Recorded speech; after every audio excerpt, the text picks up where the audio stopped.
Yo, what's going on, everybody around the world? It's your boy Yusef Hood, hollering at y'all, straight from the Hood Film Studio. I know I haven't been doing videos most recently, but I have finished my movie called Killer Rapper, which we are releasing every day now. We're getting it out to the people. So hopefully you'll be seeing it soon. It's a nice film. It's about a nice little hip hop story. Basically, a reporter goes out to investigate the murder of a rapper, and then the information he uncovers now has his life on the line. So it's a great story. So I hope y'all get a chance to see it. So just stay tuned. Uh, Most recently, I just sent a copy of it to HBO, so we'll see what they say, and I'm gonna be sending it to other outlets as well. So, but I just want to talk about all the crazy stuff going on in the news. You know what I'm saying? Because I see the stuff. You know, I don't watch TV no more really, but I do still see the stuff on the line a lot of times. And basically, you got Harvey Weinstein being convicted of rape. Basically, you know what I mean? I think they gave him third-degree rape, which is like still a fucked up crime. You know what I'm saying? So he gonna probably do some time. He got convicted of some other shit too, lesser crimes, but the major shit, which was like rape one, he didn't get convicted of all that. You know what I'm saying? So, but he's still gonna be going to prison. So, and I'm just like kind of happy that it see the pendulum swinging not just in the direction towards black people, but also to the direction to somebody like him who's like extremely powerful. Dude had like 80 something Oscars. Can you imagine that shit? I mean, we'd be happy Denzel got two, or what's the name? This guy got three. This guy had 81 Oscars. I mean, he had been like a Hollywood insider forever. Can you imagine having 81 Oscars, all the girls and shit at his leisure? You know what I'm saying? So he did what he did, and the Me Too movement shut him down. You know what I'm saying? And there was a lot of backlash on all those Gayle Kings and all those people that were the Oprah Winfrey's who never would interview people like him and put their feet to the fire. But they would go after what I'm saying, Michael Jackson and everybody like that. So it just was shady, you know what I'm saying? So he gonna be doing some time, federal prison, state prison. I think he's probably gonna be federal, and he gonna be sitting back. You know, him and Bill Cosby gonna be gone. You know what I mean? And they were basically major heavyweights in the industry as I was growing up. You know what I'm saying?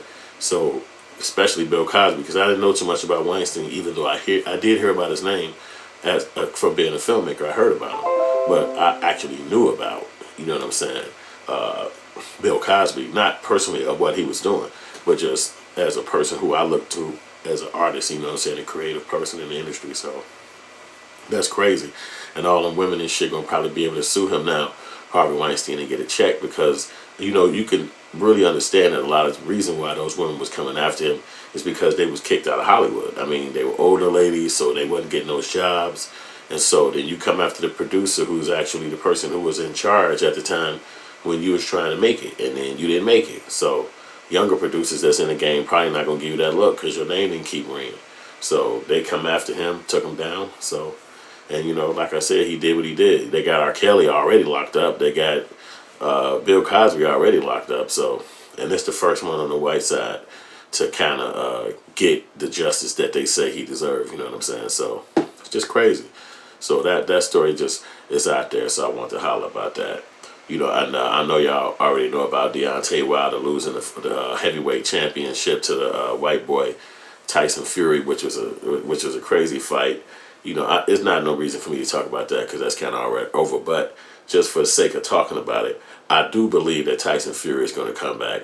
I see this as a ploy to bring the three-peat back, the three fights back. So he had to go down so that they can re-up the money. And Tyson Fury, the black dude basically can come back and win the money that he need to get, Deontay Wilder. Because if he would have just beat the white dude, it would have been over with. And that's what everybody already predicted. So for him to go down, that means he can kind of garner a new situation in the future. Another fight, which they already set it up, that's going to be like maybe in May or June of this year. So as soon as they kick this off, I know that the black dude is going to redeem himself. It's just, come on. You know what I'm saying? But at the end of the day, he did go down hard. You know what I'm saying? But I know he want to make money, so I know he want to keep a lot of money coming in. So in order to do that, you got to continue to fight. So if he'd have knocked out the white boy, it would have been over with just that soon. So, you know what I mean? But aside from that, I had saw this story about this little girl It's a little black girl. She was 6 years old. She's in Florida. And they arrested her and locked her up. Can you imagine that shit? A 6-year-old kid, man. They arrested a 6-year-old kid and locked her up in Florida. She a little girl, you know what I'm saying? They said she had a temper tantrum in class, and then I guess the school got foul or got mad. They called the police, and then they arrested chick. She a child, and they put her in jail. I'm like, man, what the fuck? It's crazy in America, man. Y'all got to keep up with y'all kids, man. Luckily, I don't have any children that's that age no more. But, you know, I do got little nieces and stuff like that that's still coming up. And I just say, man, keep your eye on your kid, because people, you know, when they leave your world, when they leave you, they going out here to the people in the world, and everybody ain't going to be friendly. Everybody ain't going to be nice. Everybody ain't going to be cool. And, you know what I mean? People can take advantage of your family. So make sure you try to keep up with your family. I would say that's the best thing to do. You know what I'm saying, if you ask me. Other than that, you know, we got that coronavirus going crazy, man. What the fuck's up with that? Like, is that really real? You know what I'm saying? Like, what's up with that? They talking about some coronavirus gonna take over America soon after they took over overseas, China and all that. Man, it's crazy what's going on in this world. I don't even know if that's real. I'm telling you, I see it, I hear about it, you know what I mean? It's like, what the fuck's up? You know what I mean? Y'all got to tell me about any of this stuff and make comments about any of this stuff in the comment section on this page. Because I try to keep up with y'all and talk about the stuff I find out about, different stuff that I see online, you know what I'm saying? Other stuff I see, you know, I might hear from other people. But different stuff I see online, I try to talk about it, because sometimes it's engaging. You know what I'm saying? Information. You know, last night they had LeBron. He played Zion. This is the first time Zion got a chance to play with LeBron in the NBA. On the NBA, I mean, not against LeBron, not with him, against him. So they played their game finally, and LeBron went crazy because he probably wanted to show Shorty, like, I know I'm in my 30s. I know I'm older, boy. Who you playing with? LeBron went bananas up in there, man. He scored like fucking then at 35, 40, having many points. He went crazy up in there. So I watched that. I watched him go crazy. I saw Zion too. Zion just like, come on, 19, 21 years old. He jumping all over the place, everywhere. He just dunking from every angle, every which way. Anywhere the ball come off the rim, he grabbing it, going back down. So it's just like a real crazy situation seeing him go. And I know you can see that torch is going to be passed from LeBron to him within probably another year or two. As soon as Shorty get up to speed and probably have another year or two up under his belt playing in the NBA, man, he going to be taking that thing over, because Shorty crazy. You know, I can't wait for the basketball season to come back in, because I love to do that. That's how I work out pretty much, is hooping. You know what I'm saying? But it's just not in season right now. You know what I'm saying? You got to wait it out. So, but that was interesting to me, man. So I wanted to holler at y'all. You know, I did see that happen. They did the tribute to Kobe Bryant, him and his daughter, and that was dope. You know what I'm saying? I saw some of that. I watched a bit of it. I definitely watched the part where the wife Vanessa talked about him and his daughter, and then I saw the part about Michael Jordan and the cry face and all of that shit. Man, it had me dying laughing. I was like, and it was just kind of dope, because honestly, I did not know that Jordan had a relationship with Kobe. That fucked me up. He was like, man, me and Kobe been cool. We been kicking it. We been doing shit. I was like, straight up? That fucked me up. I'm like, damn. You know, because you know Kobe really wanted to become Jordan. He played ball as if he was Michael Jordan. He embodied what Michael Jordan was as a basketball player. He embodied that into the game, and so did LeBron James. And Kobe was able to emulate it to a exact. You know what I'm saying? And he became a great because he was able to do what Jordan did. He got 5 rings. Jordan got 6.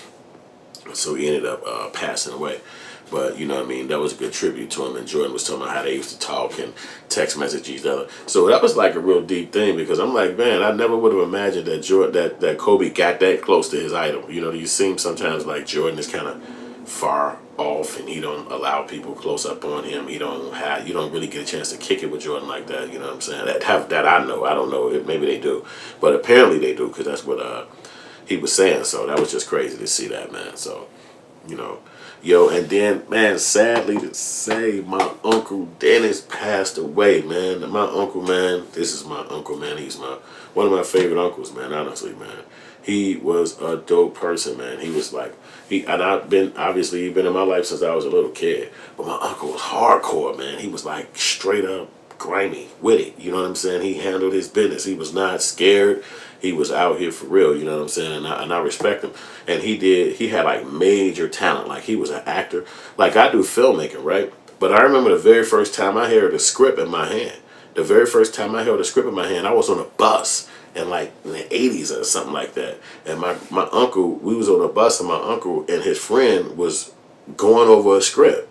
And he handed me the script, and I just never forgot that it was this real thick piece of paper that had been folded or whatever, some kind of notebook or whatever. And I held it in my hand trying to read the words and shit as they was going along or whatever. And, you know, you trying to do that with them, and it was just like really intriguing. So I just remember my first fondest memory of literally having a script and understanding what actors do was my uncle, because he was acting, singing, doing that Turner plays, one-man shows. I mean, like, for real. Like, you know, the industry wasn't moving as fast as it was for black actors in his time frame. Just like right now, you can be a black actor, you get on there, boom, there's places to go and all this. But you're talking about in the 60s and 70s and 80s and 90s, it just wasn't like that. I started working at the Regal Theater when I was 15 years old, which is a place that's not too far from where I grew up at. It was on the south side of Chicago. And it's been closed down for probably 30 years now. And I'm saying the building's still standing there. They still got all the marquee and all that stuff as if it was a theater. But yeah, it's not in use. You know what I'm saying? At all. And so it's like just, I mean, I'm probably rats up in there doing big ass Hamilton time shows in that motherfucker, but ain't nobody human doing it. So that industry don't exist in this section of the world. You know what I'm saying? So, but he did definitely do that full time, and he also was a construction business owner, and I just love my uncle. Man, he was a great uncle, man, and you know it taught me about tolerance with people too, because I even remember kicking with my uncle when I was like 19. And I got kicked out the house, and I had a car, and I'm out in these streets, and I'm like, I don't get no fuck, nigga, I'm out here. No, man, I ain't never going back to that motherfucking crib. And my uncle come back to me, and he like, look, and I never did, just for the record, but my uncle come to me and be like, yo, I'm finna have you work for the city, but you gonna be going out to old folks' homes and signing them up to get their gas and lights paid. So I was like, cool. I had a car. I'm 19.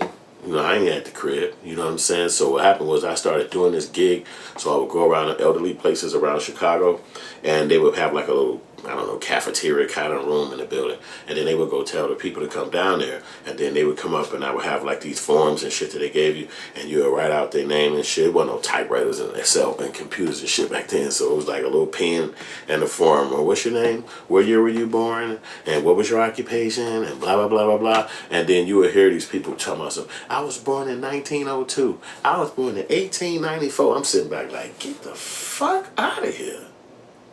I'm literally 19 years old. And they be talking to me about their life and talking to me about, you know, their failures and shit like that, their kids, and how they hate being in there. And this was just a very small part of my life, but I just never forgot the stories. All these years later, I never forgot the stories. So eventually I did get paid from doing this job, because it wasn't like a 9 to 5. It was like, you know, you went to different elderly homes and signed up hundreds and hundreds of elderly people for this thing, a program, which I'm probably, they still do that now, but it's probably a different way. But this is what my uncle helped me do as a job, just to kind of sustain my life. When I was like 19, I'm out the crib, you know what I'm saying, living my life. And then I ended up getting paid from that, which was cool. It didn't come like a job. It came a long time later to pay, you know what I'm saying. But uncle supported me as a filmmaker all the time. He just always supported my art when I got into filmmaking and shit like that. Even when I didn't have cameras and I didn't believe in myself, my uncle would come get me and bring me over to his friends' cribs, which would be older type dudes and shit, and they'd be like, hey, he used to be the bodyguard for Whitney Houston, and he wrote a book and all this shit, and these would be his friends, and they would all be like these people who were like in the industry and far along the way, and all they just these people, you know what I'm saying. And he supported me, you know what I'm saying, my whole life, and I feel very strong, and I feel very happy that God got him in a better place. And nobody on this earth is perfect. Nobody on this earth is doing exactly what they should be doing, or exactly what you think they should be doing, or what I think they should be doing. They doing exactly what they should be doing. And so in that regard, I try not to judge nobody with my standard of what I would like to do or what I want to do. And that's bullshit, because you know you do judge them. But I try not to do it to a way where I'm trying to degrade a person or make it seem like I'm better than you because I do this and you do that. No, I don't do that. You know what I'm saying? Everybody on this earth is in control of their own destiny. And what they continue to do, or what they try to do, or what they want to do, it's their business. That's my life bossing on me. But I ain't finna cut this. I'm just finna hit the switch. So, back to my point. Everybody on this earth is here to do it their way. And I just figure, like, if you believe in yourself and you know what you're going to do and you kind of got a figure on yourself, then just do you. You know what I'm saying? And I think my uncle was that kind of person. You know, he was a singer when he, you know, I was like 19 working at the Regal Theater. And he had his friend, one of my uncle friends, literally lived across the street from my baby mother's house. I didn't know this. I just saw my uncle over there. I'm like, Uncle Dennis, what the fuck you doing over here? He's like, my boy been staying here since 30, 40 years. I'm like, damn, my baby mama stay there. So the dudes that was my age, which was his uncle's, which was my uncle's friends' nephews. I know that sounds crazy, but they was my age. So we all started kicking it and getting cool. Their last name was Carney. And then we all got cool, and they was like, man, you should manage us, man. You work at the Regal. Man, you should, man, bring us up there to do some shows. That was like completely no way you could do that, because I didn't, you know, Common and them was coming up there performing at this time. It was way back in the 90s. And so I tried to do what I could for them and in that industry, in that world. And then it was just some cool dudes my uncle connected me to in the 90s.